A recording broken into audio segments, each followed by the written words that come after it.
video. Okay, echoing. Okay, good. All right, y'all. So we are going to go down to Sicily, make a visit to Palermo. First, I'll just make some introductions. I'm Elaine Trigiani.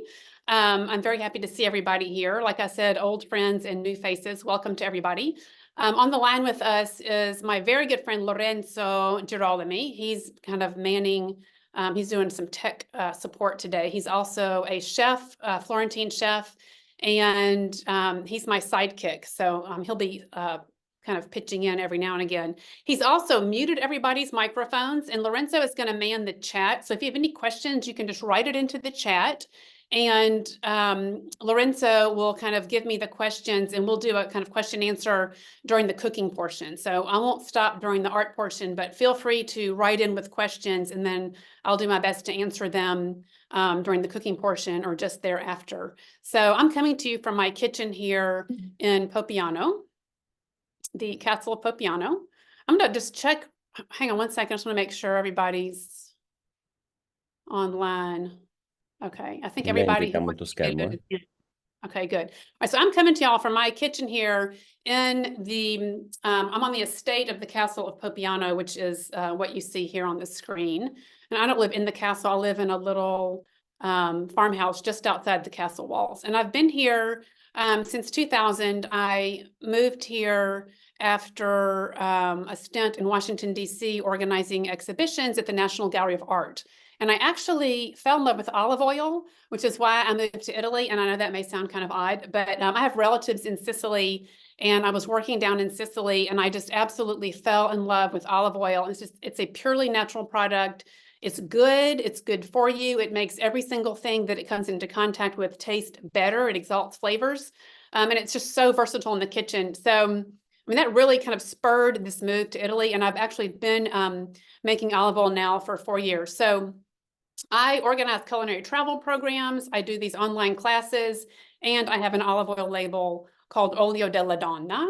And I make oil in Tuscany, which is where I live, but also down in Sicily, which is where we're going today. So we're going to go down to Sicily. We are going into the Norman Kingdom of Sicily, which, as you can see here, was comprised of the island of Sicily, as well as the entire south end of the peninsula, with the royal seat at Palermo. So the Normans descended from the Vikings, who settled in this area of France. They actually gave their name to Normandy. One of the families from this area was that of William the Conqueror, who took over England in 1066. Remember the Battle of Hastings? We all studied that in high school. Another family from Normandy, one of these Norman families, was the Hauteville family. Very big family. Some of the brothers came down to southern Italy and conquered southern Italy in the late 11th century. So they made their capital at Palermo, which was previously an emirate during the Islamic Caliphate, who had control of the island during the 800s and 900s. So Palermo was known as a wealthy, multicultural capital with a mixed population of majority Muslim, plus Western and Eastern Christians. There were 300 mosques in the city, an elegant walled neighborhood called Al-Halisa, which we call today La Calza. This is where the emir's palace was. They planted lush gardens outside the city limits. Inside the city of Palermo, souks were organized for food distribution.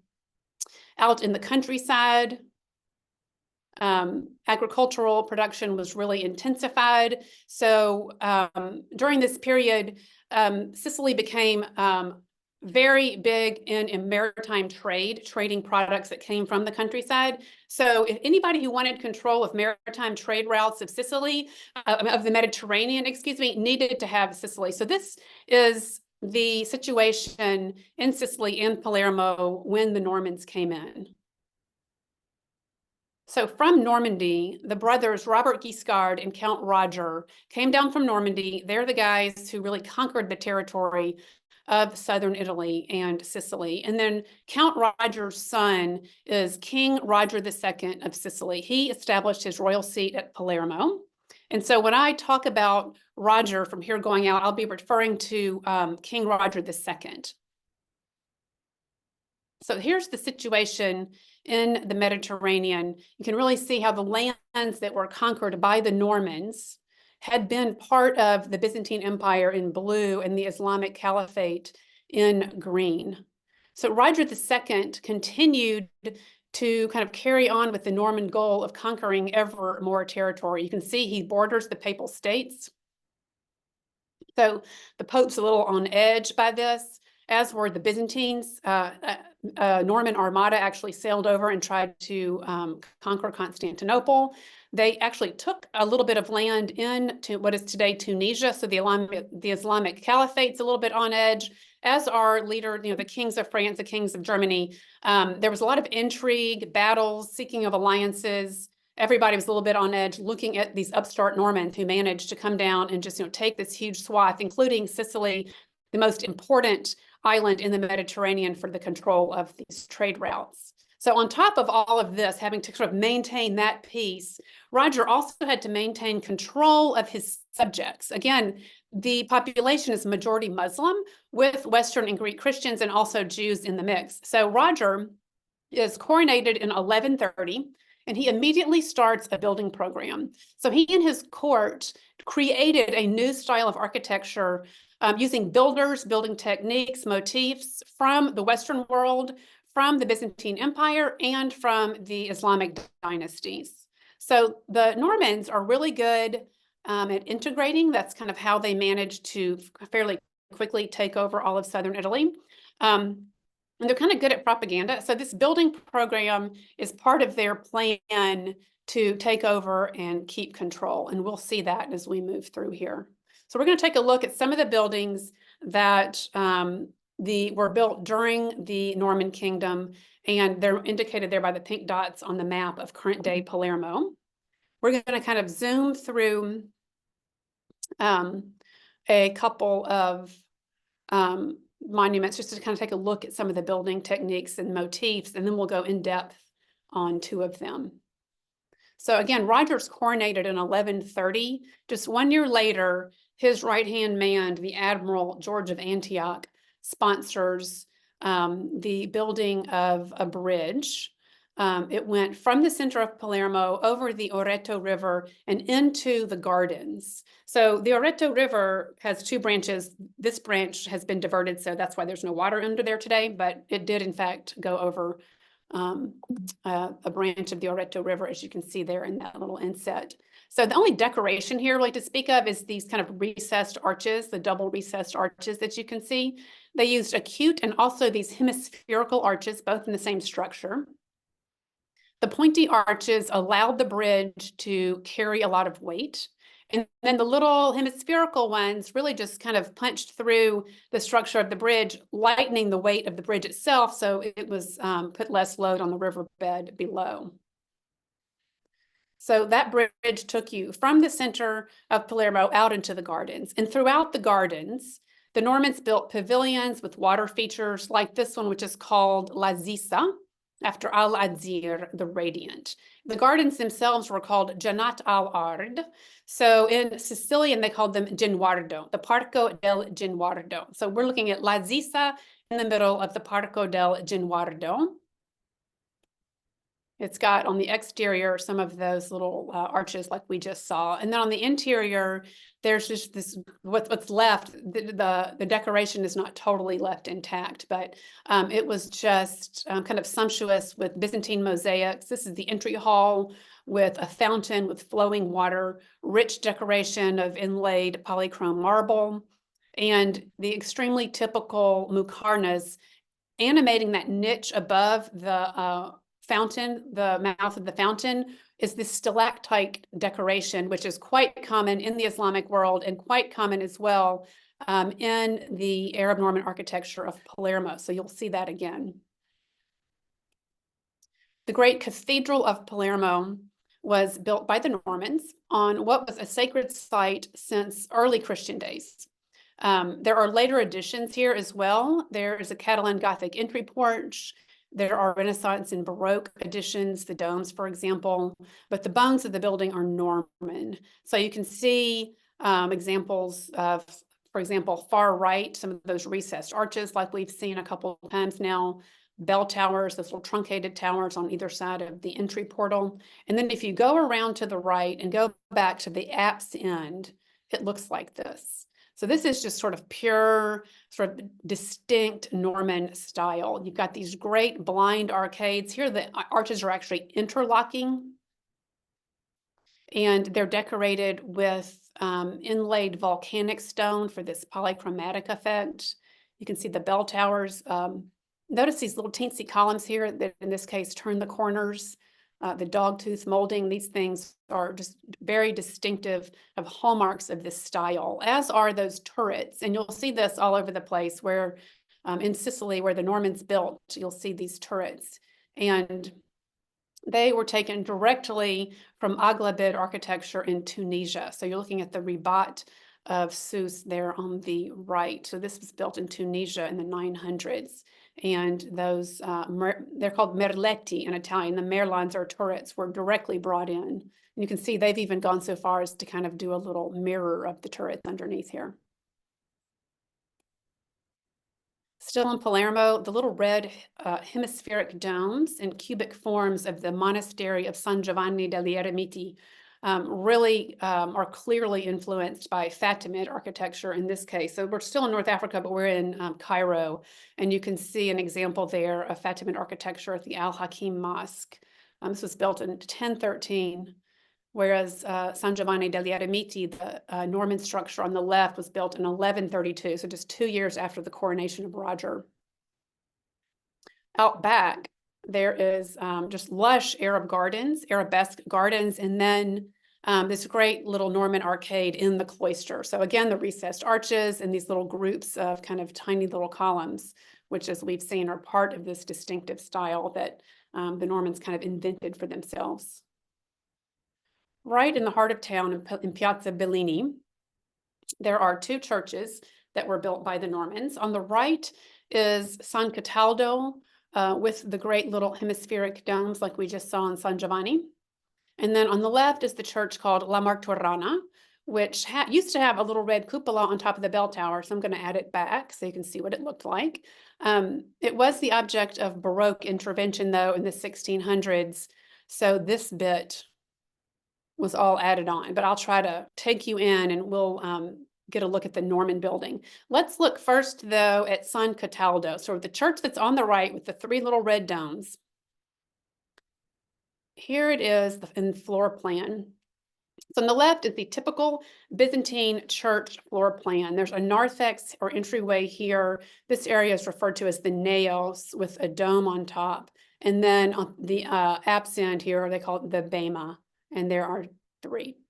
San Cataldo clearly is designed on this plan and kind of expands the footprint out a little bit by making this row, very distinctive row of 3 perfect square square and circle domes. The exterior has all of those elements we just talked about, very much lightened up with those great lattice windows. And then the interior, the church was commissioned. This was actually commissioned by a minister of William II, one of Roger's successors. This was commissioned in 1154 by Maione from Bari, so a guy actually from Puglia who was a member of the Norman court. So he commissioned the building in 1154, and then he was assassinated just 6 years later. So the only decoration that we see in here are these great inlaid floors with very precious materials.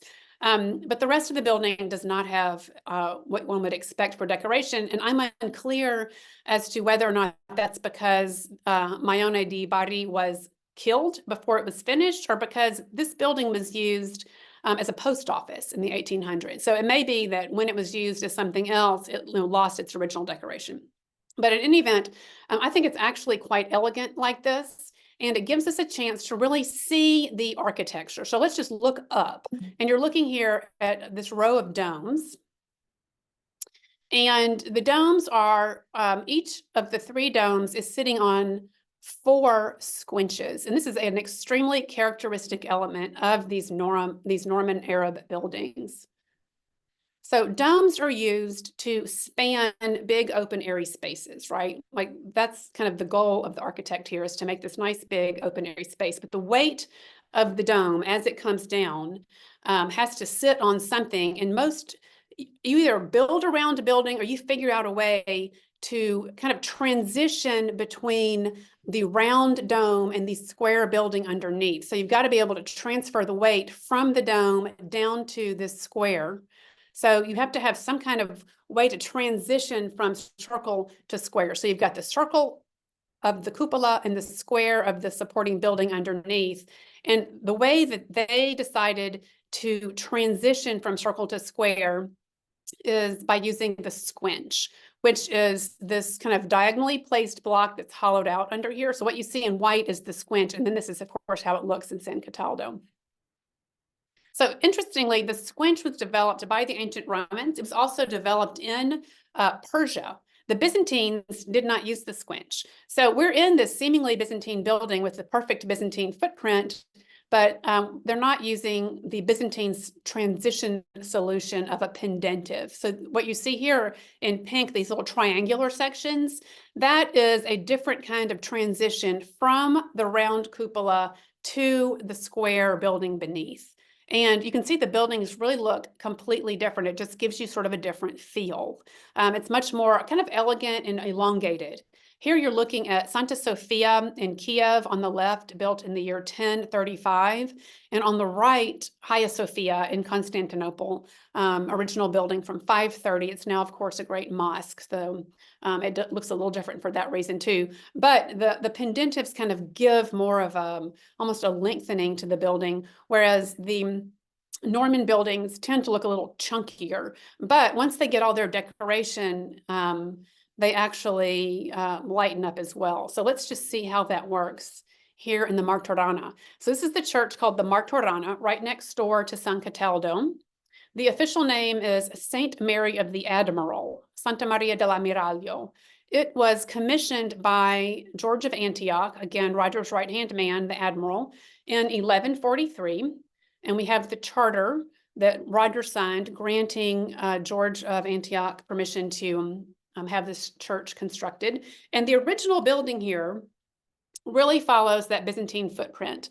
So I tried to make it very clear in pink, the additions during the Baroque period. So in the 1600s, this whole facade was kind of slapped on here. So the original building, of course, is just the square with the dome in the middle and this cute little bell tower over here on the right.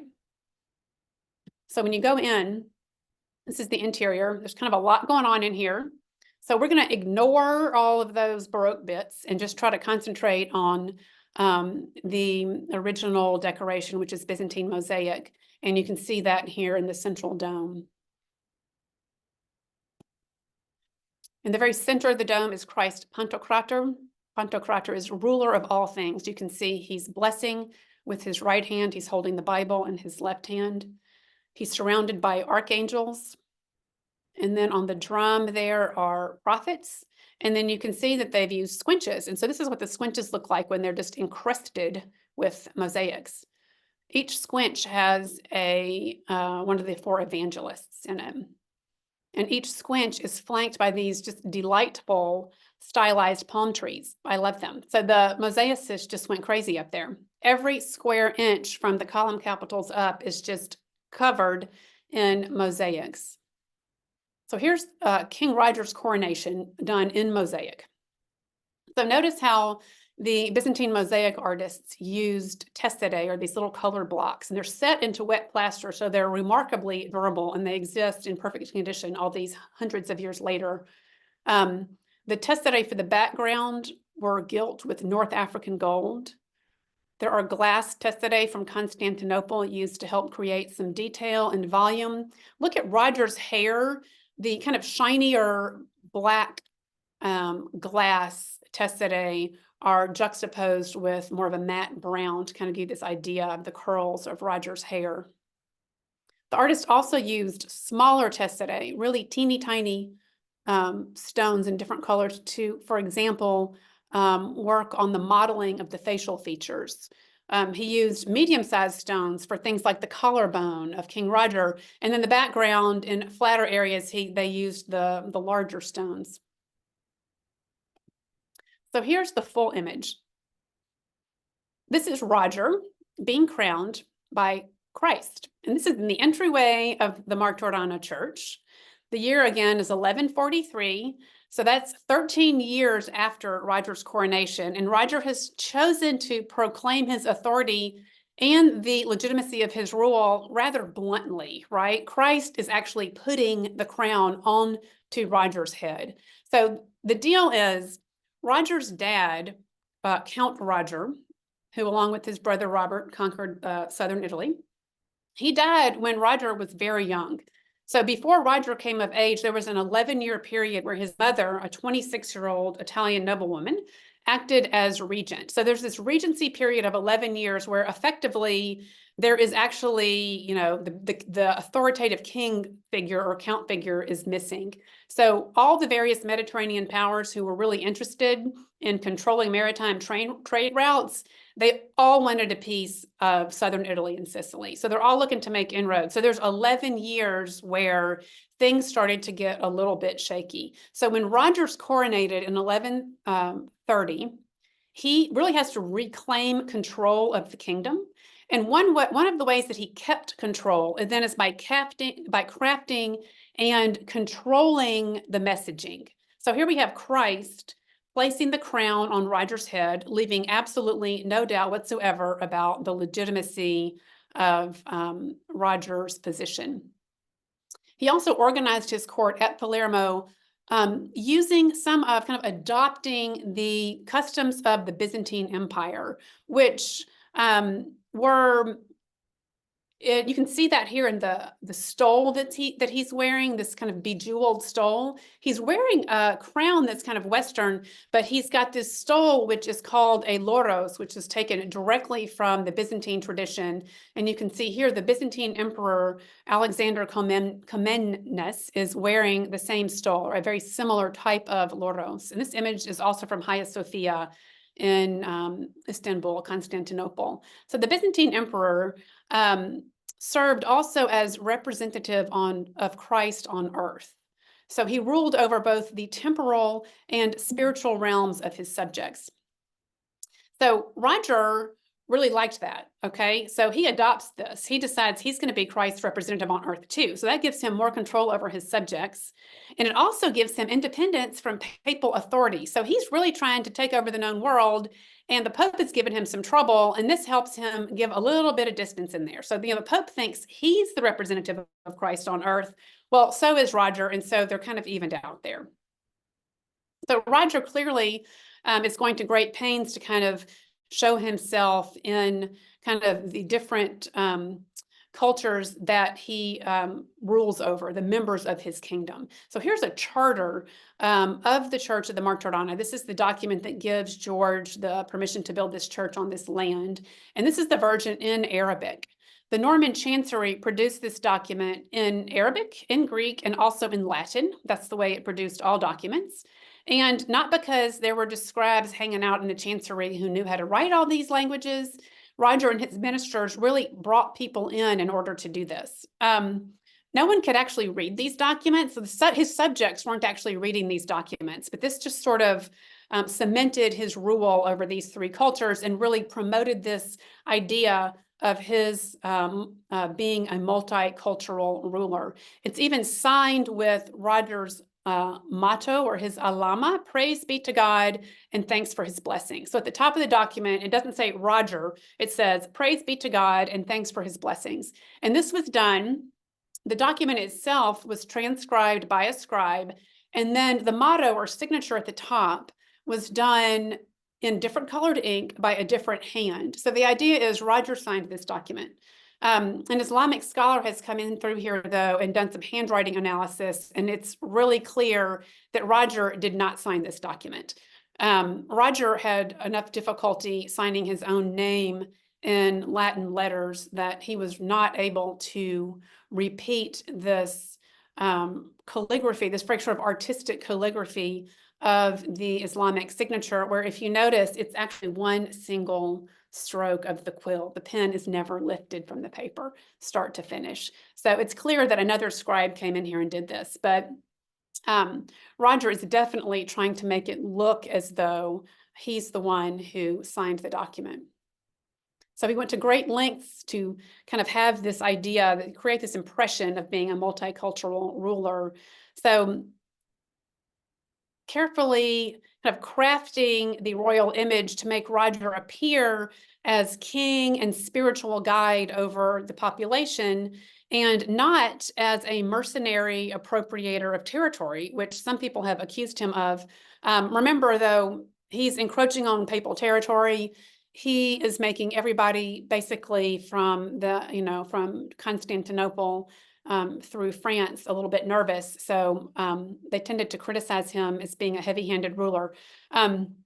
Contemporary historians wrote about him that he was endowed with vitality, intellect, and confidence. He was prudent. He acted on deliberation to crush fierce rebellion and keep audacious traitors in check. So apparently there was some rebellion, but apparently he did, in fact, rule with an iron fist, and he managed to survive that. And then either he was more of a diplomat than a general, or that's how he managed to manipulate his legacy, because he is known as more of a diplomat than a general. So here's our last stop. We're going to go to the Palazzo dei Normani, the Palace of the Normans. This is located on the highest point of the ancient center of Palermo, and it's kind of a conglomeration of buildings added onto over time. The original foundations here were a Phoenician fort from the 8th century BC. The Arabs in Arab dominion enlarged the fortress, and then Count Roger and Robert Guiscard transformed it into the Norman royal palace in the late 11th century. This is the oldest royal residence in Europe, and it has been in continual use as the seat of power since the 8th century BC when the Phoenicians came in. And this is today the seat of Sicily's autonomous parliament.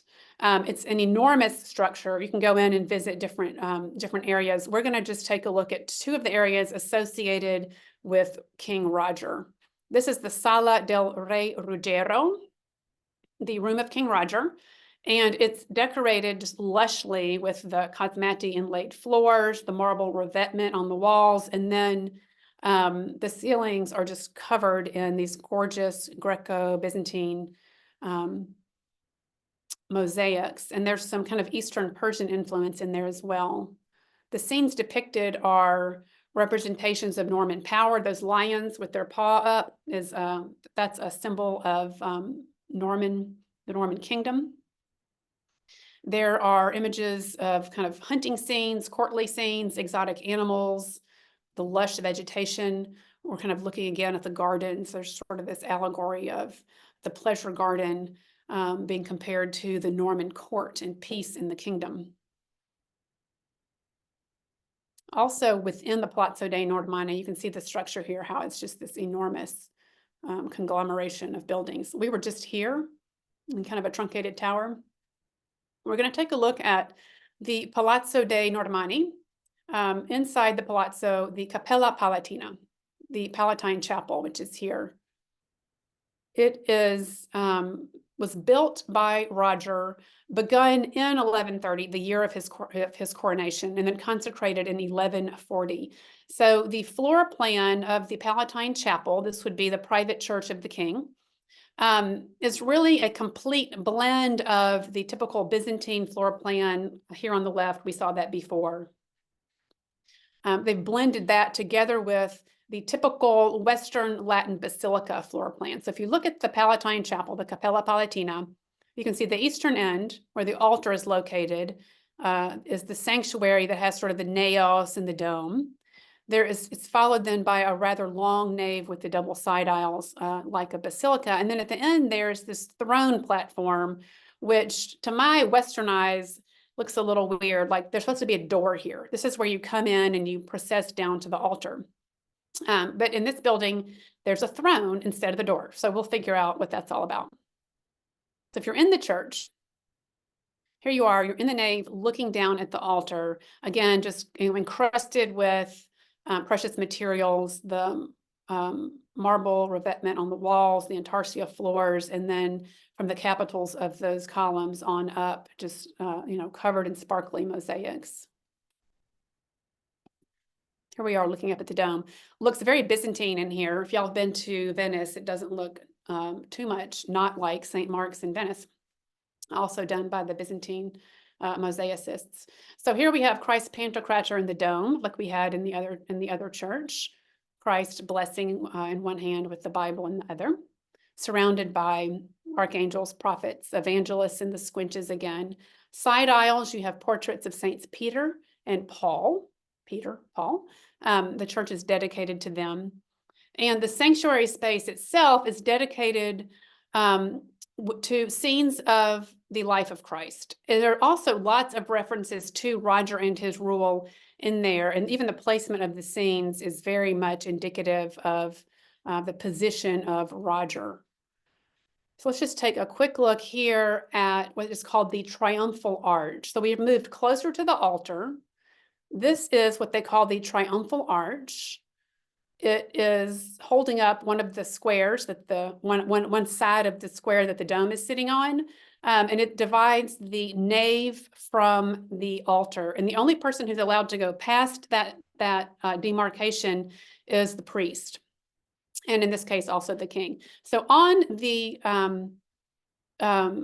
triumphal arch, you can see they've depicted in mosaic the Annunciation to the Virgin. So Gabriel, the angel, is telling the Virgin Mary that she is going to bear the Son of God. God appears here, just his hand comes out and sort of shoots the Holy Spirit over to Mary. So here she goes. She's about to bear the Son of God. Below them is another Christ Pantocrator image, a bust of Christ, blessing with his right hand.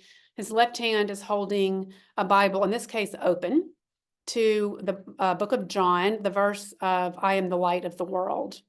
And then if you look in between the hand of God and the bust of Christ, Pantocrator, you can see the etimasia, which is an empty throne.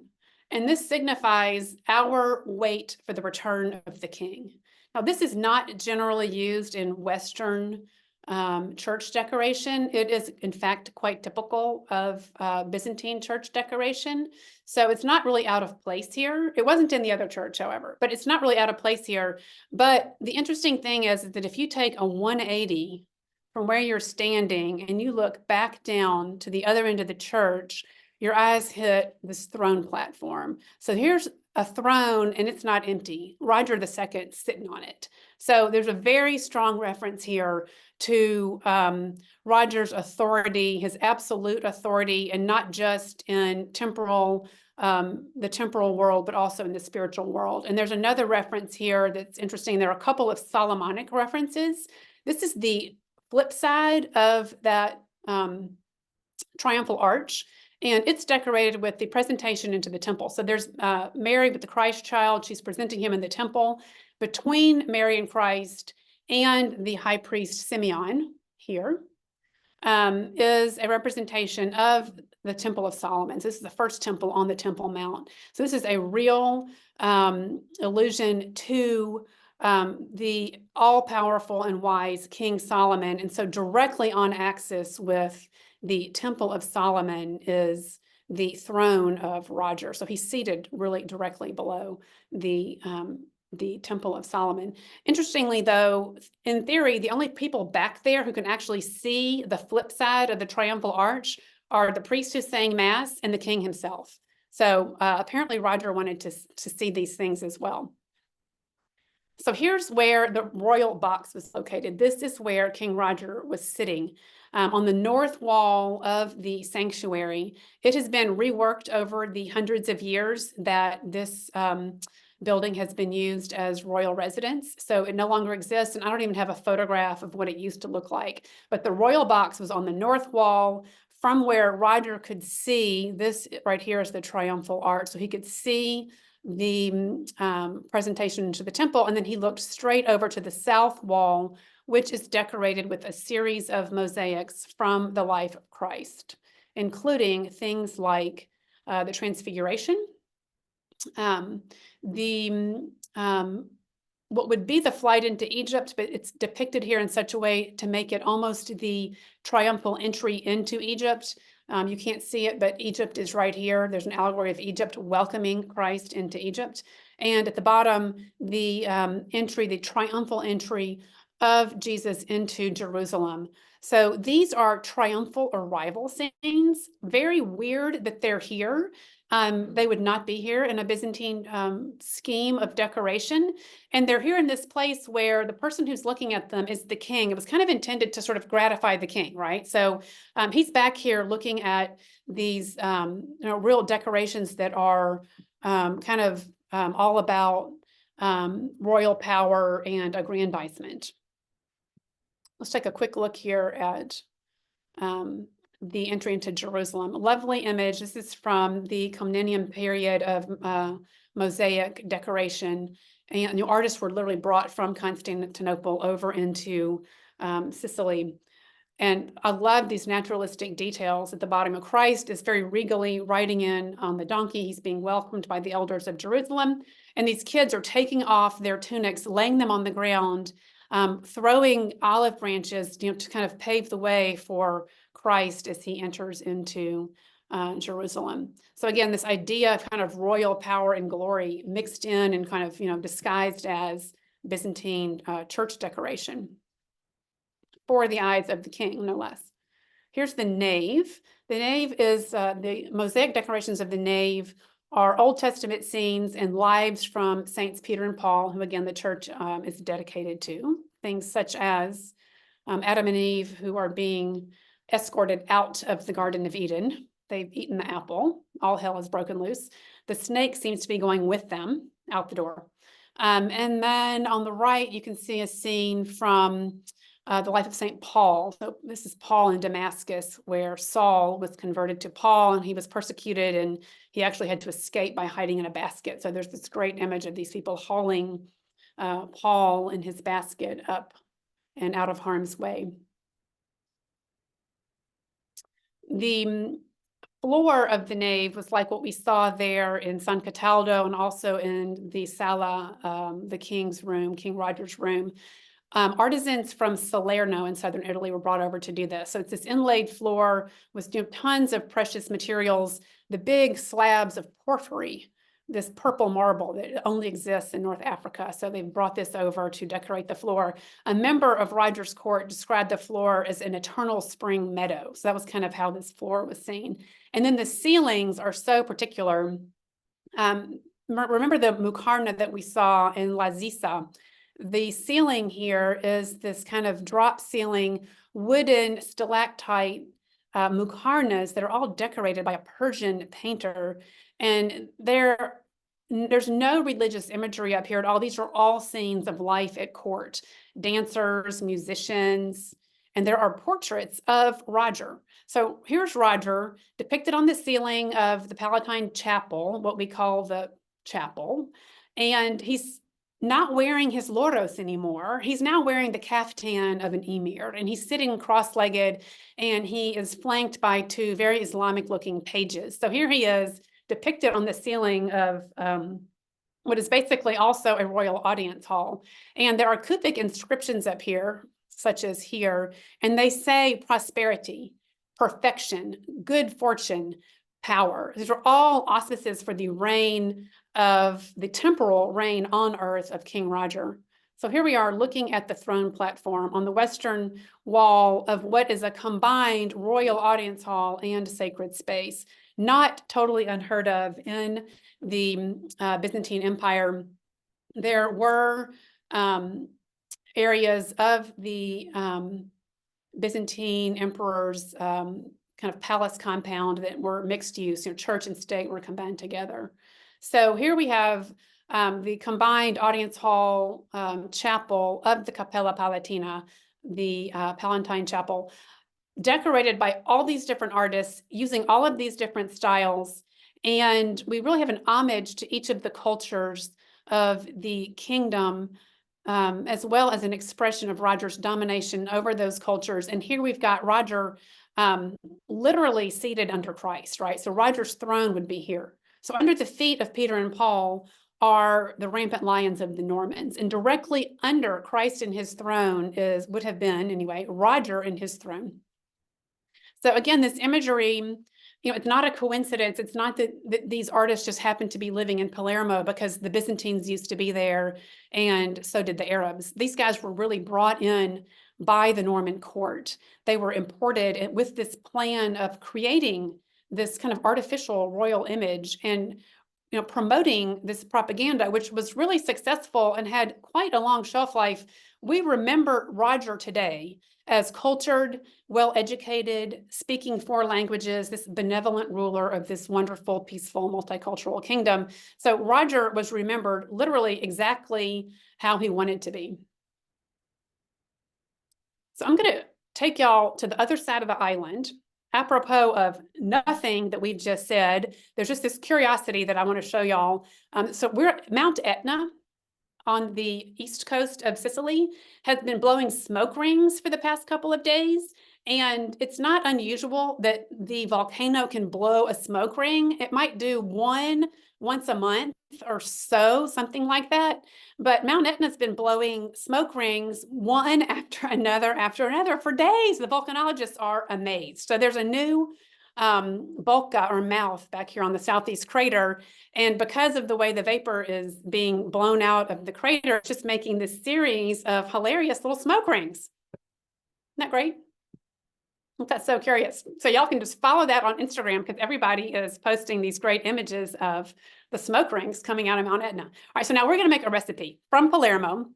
We're going to make falsomagro. This is not from 12th century Palermo. This is actually from 13th century Palermo. So here are the ingredients that I'm going to use. We're also going to make a Palermo artichoke recipe called carciofi alla villanella. So Lorenzo's going to help me get my computer focused where it needs to be. I've included my my website addresses down here. So if anyone's interested in information on olive oil, y'all can go to oliodelladonna.com. If you're interested in travel, you can go to elainetrigione.com. I'm going to, of course, send you the recipes tomorrow in an email, and you'll have links to that too. So let's see, Lorenzo, you're going to have to help me get my computer back. All right, I'm going to stop sharing. So again, this is just a list of the recipes, a list of the ingredients. I'm going to send y'all recipes tomorrow. Ok, spostati un po' a sinistra, alla tua destra. Sì. Ok. Ancora. Devo venire giù? No, va bene, va bene, va bene. Mi vedi la testa? Sì, te la vedo. No, no. Can I say only one thing? Yes. Let volcano smoke, because smoking is bad for you. Come what? I say that let's volcano smoke, okay? Tetanus should not be smoking because it's just going to get lung cancer. Okay, so I'm going to make this this roulade, which is called falsomagro, which in Italian kind of sounds like fake lean, but it actually comes from the French. I think it's falsomagro. It means stuffed meat. So it's this big meat roll, and it's kind of cool because it's got kind of an interesting, once you slice into it, it looks kind of interesting. So we're going to stuff a piece of meat with various layers. And so the first thing I'm going to do is season some ground meat. And this is a mixture of beef and pork. And I'm going to season it with salt and pepper and some grated cheese.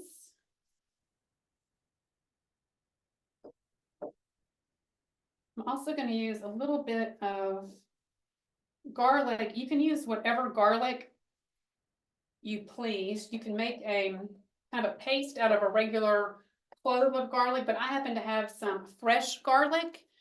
We get this for sort of 3 weeks a year or so, and I just love it. So I'm going to use this because we have it now. So I'm going to include that here in my ground meat. È un aglio fresco o è un cipollotto? No, è aglio fresco. Okay. Lorenzo wanted to know if it was an onion. Heaven forbid, I don't like onions. Not an onion. I'm gonna put that in twice, actually. I'm gonna use some here in the meat, and then I'm gonna put it in again in kind of a spinach layer. Okay, I'm also gonna add some parsley. Let me get parsley.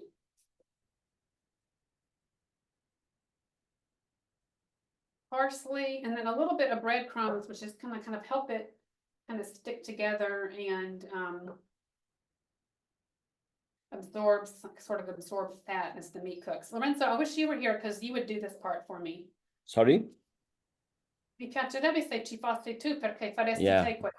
but Lorenzo, I'm injured at hands home. dirty, and so if Lorenzo were here, he would be doing this.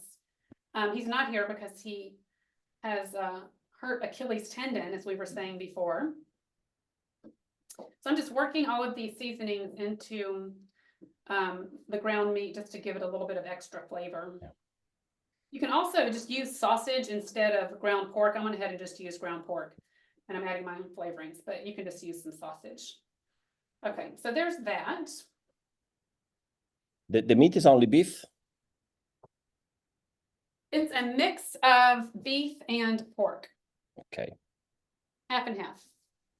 So it's because you call a false thing, falsomagro, because that you have also pork. Right, also, that's true. It's not magro at all. The thing is, the name actually comes from the French, which just means a stuffed lean piece of meat. The way that the Sicilians talk about it, it makes it seem like it's a fake piece, a fake lean. So here's this piece of meat. It's the girello, and I don't remember what we call that in English, but I'll look it up so I can send it to you tomorrow. And then hilariously, that girello gets lined with some mortadella. So this recipe comes from, the original recipe comes from the 13th century, but it has been modified heavily over the years. And then, of course, everybody has their own version of this as well. So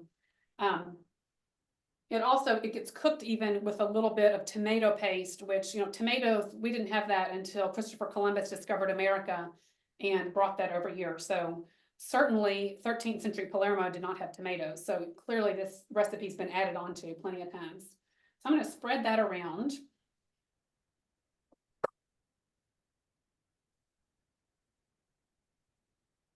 You want to leave a little bit of a border so that you can then, when you roll it up, you won't have difficulty. Won't be falling out the edges.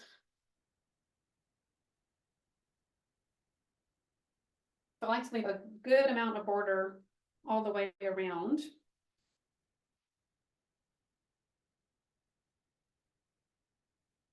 And then down the very center, you kind of make a channel we're going to put, of all things, hard-boiled eggs in here. So you want to kind of just make a channel down the middle. That's going to help keep the eggs in place when you then go and roll up the meat.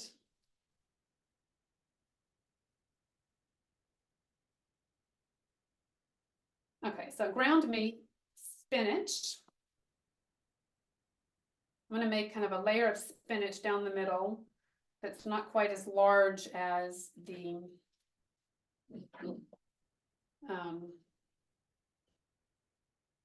ground meat.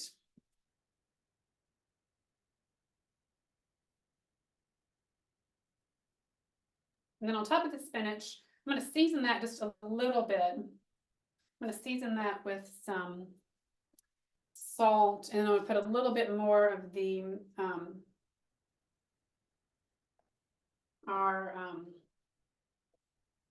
garlic. You could just saute the spinach, but I skipped that step. So I'm adding the flavorings now, which is just garlic and salt. So of course, in the oven, all these flavors will kind of come together.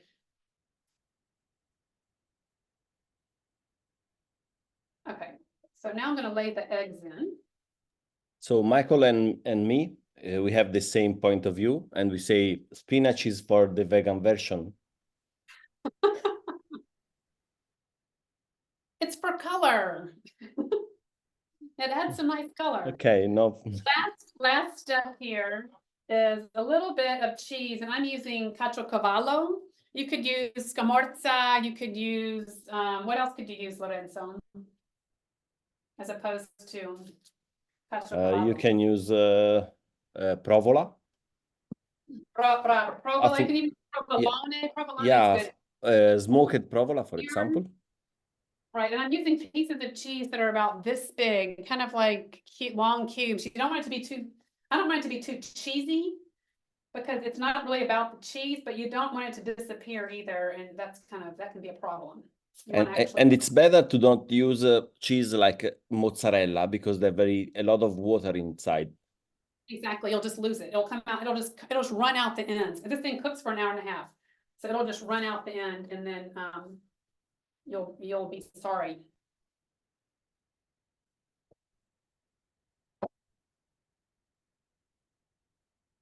All right, I'm gonna roll this thing up now with some butcher's twine, and I think you need some help to make. I think I do too. But I cannot come to your house. So.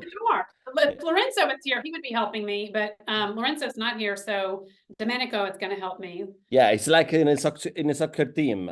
When one cannot be in the field, you have a substitution in the field. So. Oh, right. Domenico's subbing for Lorenzo. Domenico this up. So I'm going to put some twine underneath immediately, just to get it in place. And I cut a nice length of twine ahead of time. All right, I'm going to just roll this. Let's see. I want it to be kind of tight, but if it's too tight, then it all just kind of pops out the edge. So you don't want that either. We have two questions. Okay. And should we pound the meat fit? Yeah, the meat flat? Should we? Sorry, the meat flat. The meat gets pounded. Yes, it does. Thank you. That's a good question. I should have said that. Thank you for asking. So, and how thick should the piece of the beef be before stuffing and rolling? The beef is about, can y'all see that? It's about half centimeter. It's about half a centimeter, which is about quarter of an inch, a good quarter of an inch. If that's a good quarter of an inch. Who is the man near you? It's not Domenico. Domenico. No, it's not Domenico. I don't recognize him. I don't recognize him. You don't know? I know, because he got his hair cut. He got a haircut. Domenico is my boyfriend. Lorenzo knows Domenico very well, but he got his hair cut. We can't tell we don't know who he is anymore. That's Louis. Mi tieni la carta. Attenta all'uovo. Sì, lo so, sta Look the egg. The important thing is to make this, like I said, tight, but not too tight, because if it's too tight, then si vede quello che sto facendo? Sì.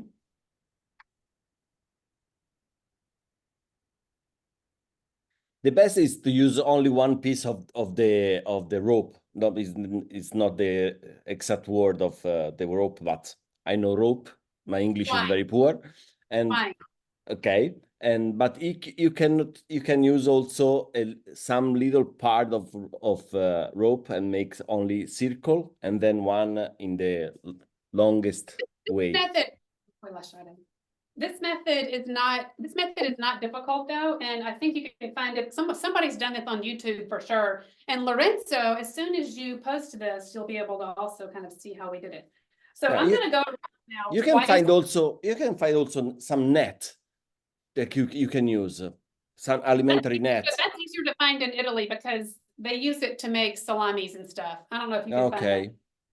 So I'm going to go around the bottom, and I'm going to try to really close up the side so I don't lose any stuffing. And I'm going to go around, if I have enough twine, I'm going to go around twice. This recipe, once you get this tied, is actually kind of forgiving. The meat sears immediately, and you really I've never lost any stuffing ever. So Elaine, could you repeat the name of the cut of the meat? You say in Italian way, in the Italian name. yeah, it's girello. It's It's girello. girello. But in the English name? Non lo so, puoi fare te una ricerca? Yeah, I think it's a shoulder. Girello di spalla, no? Non lo so. Forse. I'm It's a type of meat that gets very, very tender with long cooking. And the butcher opened it up like a book, and then I pounded it out to kind of spread it out into that nice rectangle that you saw. So here's it's very strange because in Italy we have 20 regions and 20 ways to call the meat different. True.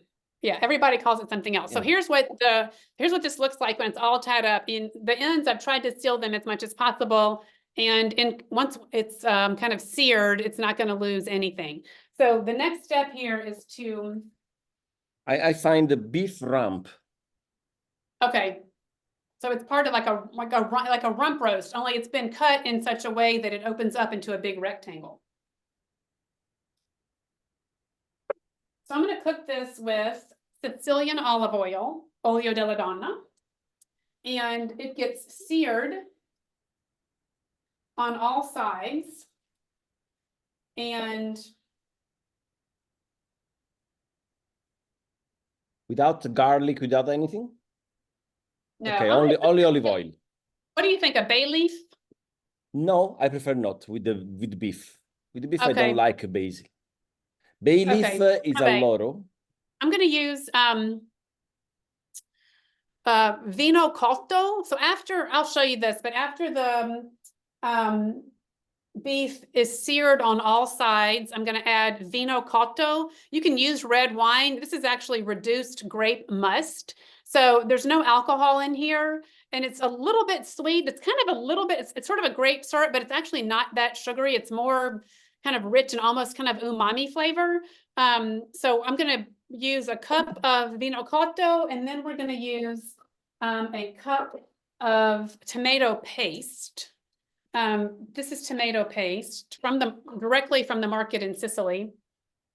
Amazing. Kind of smells like cinnamon.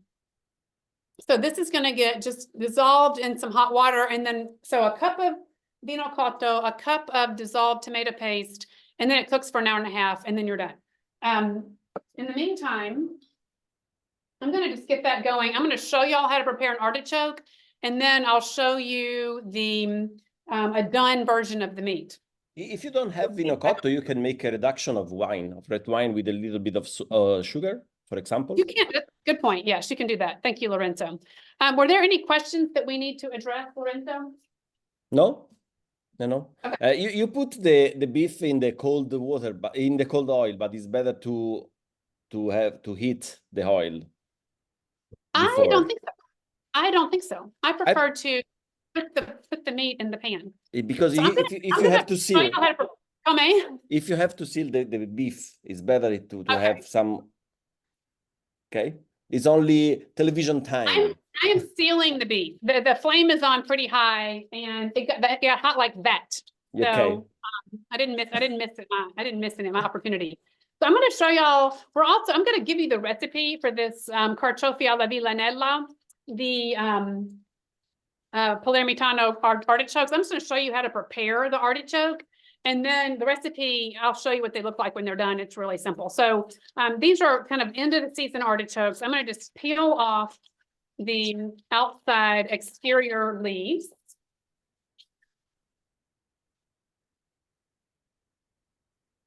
And I'm going to take it down to where it gets really light green, like that. I'm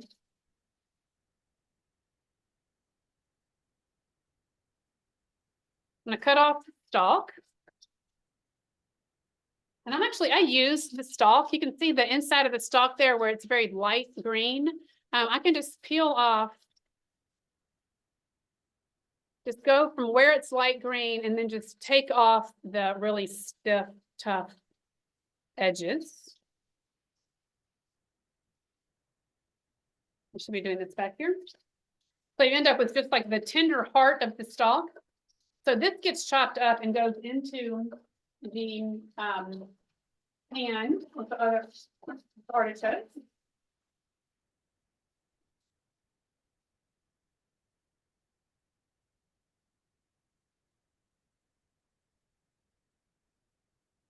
I'm just turning the meat. It's kind of sticking a little bit, but that makes all those good little brown bits. So when I go back to add the liquid, all those little brown bits come up and make a nice little sauce. So that gets served also with the meat. So the artichoke at this point, I'm going to take off just the hard, kind of tough outside part of the remainder of the stalk. And this, of course, is the heart of the artichoke. So this is the heart of the artichoke, which continues into the stalk. So I'm going to try to preserve as much of that as possible and just take off the tiniest little amount of the tough outer bits as possible. I'm going to cut off the top.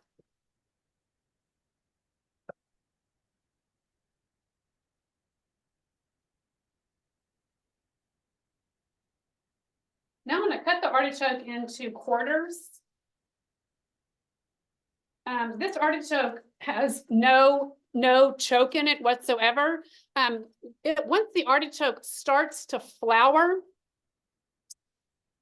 this will be kind of, the choke will have all of that, like the hairy bits that you find in there, and this will be purple. You would need to take that out, and you can do that just by using your knife and kind of going in there and just kind of scooping it out.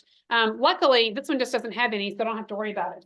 This artichoke was picked before it started to flower. An artichoke is a flower, and it will just open up like a huge flower, but this was picked when it was still just in bud form. So I'm going to cut the artichoke up into eighths, and then it gets cooked with garlic and anchovies and a good bit of parsley and some lemon juice, and it looks like that. So that's the end result of the artichokes. So I'm going to show y'all now what the meat looks like. I'm still turning over here. So again, I am going to just sear the outside of the meat. I'm going to add 1 cup of this vino cotto. Vino cotto. It's so yummy. Lorenzo's good idea of cooking down some wine, just a touch of sugar, even honey would be even better because it's a little bit less sweet. Yeah. You could do that to kind of mimic this flavor. You could also just use wine, that's fine. And then again, I'm going to just dissolve some of this yummy tomato paste in some hot water. So in the end, the meat will cook with 2 cups of liquid. And then when it's done. And how long you cook? 1 hour and a half. Yeah. In a medium heat or low? I'm cooking over high heat right now to sear it. Once I add all the liquid, I'm going to turn it down to low, cover it, let it go for 1 hour and a half, turning every now and again. And then it's just this miraculously beautiful piece of meat, and it's done. You forget for 1 hour and a half. You don't forget. Don't forget. I'm going to show you what it looks like. It is, I mean, it's gorgeous. I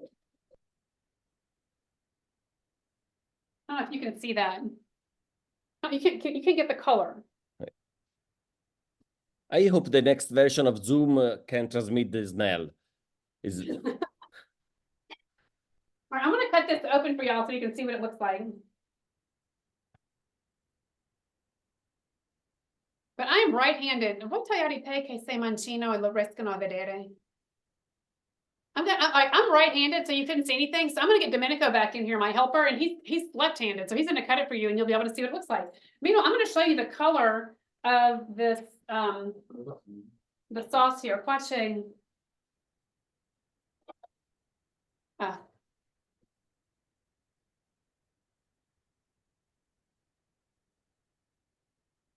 We have lost both. We're looking for a fork. Domenico wants a big fork.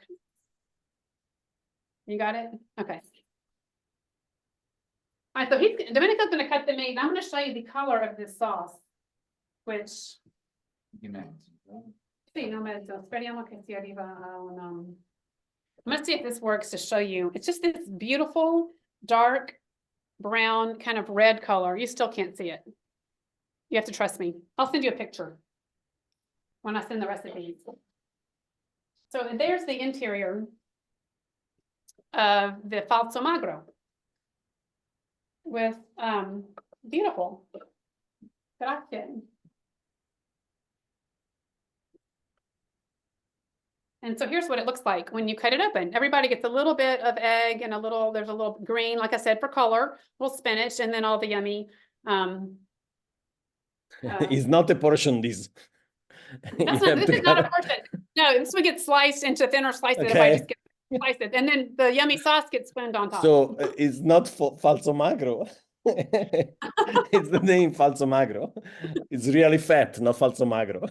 Right, it's not skinny, it's fat. It's the falsomagro. I know. No, it's a good recipe though. I mean, it's really, it's actually quite simple to make, and it's very kind of festive, right? The butcher who sold me the piece of meat he's a Tuscan butcher, and I said, I need this meat, and it's kind of particular, and I need some mortadella to put in there, and so I'm making this, Sicilian recipe. He goes, my mother makes that, falsomagro. I'm like, how do you know? Because it's a Sicilian recipe that is very local to Sicily. He said his mother somehow came across this recipe, and every now and again she makes it for Sunday lunch, and he says it's really good. So he enjoys it. And he's like, I haven't had that in a while. I'm going to ask my mother to make it again. So the butcher's mother will be making this too. So everybody and the butcher's mom can make this next Sunday lunch. So I suggest to cut don't cut very little thin slices of falsomagro. It's better to it'll fall apart. Yeah, because right, you want to cut it in sort of, I don't know. Yeah, one centimeter. 3/4 of an inch. Yeah, and get a nice good slice in there. So this is also, it's kind of better the next day, and you can also eat it sort of tepid. Doesn't have to be boiling hot. So you can also make cold. it. Also cold is very good. Yes, you don't have to reheat. It's very good. You don't have to worry about it at all. Picnic food. And y'all, thank you so much for being here. Is there any last questions? Show the artichoke. Show the artichoke on the plate. On the Please. plate.